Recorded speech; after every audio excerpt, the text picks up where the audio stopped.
ജ്ഞാനം അമൂല്യം. ജ്ഞാനം നേടുന്നവനും അറിവ് ലഭിക്കുന്നവനും ഭാഗ്യവാനാണ്. എന്തെന്നാൽ അതുകൊണ്ടുള്ള നേട്ടം വെള്ളിയെയും സ്വർണത്തെയും കാൾ ശ്രേഷ്ഠമാണ്. അവൾ രത്നത്തേക്കാൾ അമൂല്യയാണ്. നിങ്ങൾ കാംക്ഷിക്കുന്നതൊന്നും അവൾക്ക് തുല്യമല്ല. അവളുടെ വലതുകൈയിൽ ദീർഘായുസ്സും ഇടതുകൈയിൽ സമ്പത്തും ബഹുമതിയും സ്ഥിതി ചെയ്യുന്നു. അവളുടെ മാർഗങ്ങൾ പ്രസന്നവും സമാധാനപൂർണവുമാണ്. അവളെ കൈവശപ്പെടുത്തുന്നവർക്ക് അവൾ ജീവൻ്റെ വൃക്ഷമാണ്. അവളെ മുറുകെ പിടിക്കുന്നവർ സന്തുഷ്ടരെന്ന് വിളിക്കപ്പെടുന്നു. കർത്താവ് ജ്ഞാനത്താൽ ഭൂമിയെ സ്ഥാപിച്ചു, വിജ്ഞാനത്താൽ ആകാശത്തെ ഉറപ്പിച്ചു. അവിടുത്തെ വിജ്ഞാനത്താൽ സമുദ്രങ്ങൾ പൊട്ടിപ്പുറപ്പെട്ടു, മേഘങ്ങൾ മഞ്ഞു പൊഴിക്കുന്നു. മകനെ, അന്യൂനമായ ജ്ഞാനവും വിവേചനാശക്തിയും പുലർത്തുക. അവ നിന്റെ ദൃഷ്ടിയിൽ നിന്ന് മാഞ്ഞു പോകാതിരിക്കട്ടെ.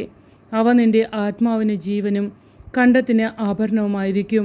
അങ്ങനെ നീ നിന്റെ വഴിയിൽ സുരക്ഷിതനായി നടക്കും, നിന്റെ കാലിടറുകയില്ല. നീ നിർഭയനായിരിക്കും, നിനക്ക് സുഖനിദ്ര ലഭിക്കുകയും ചെയ്യും.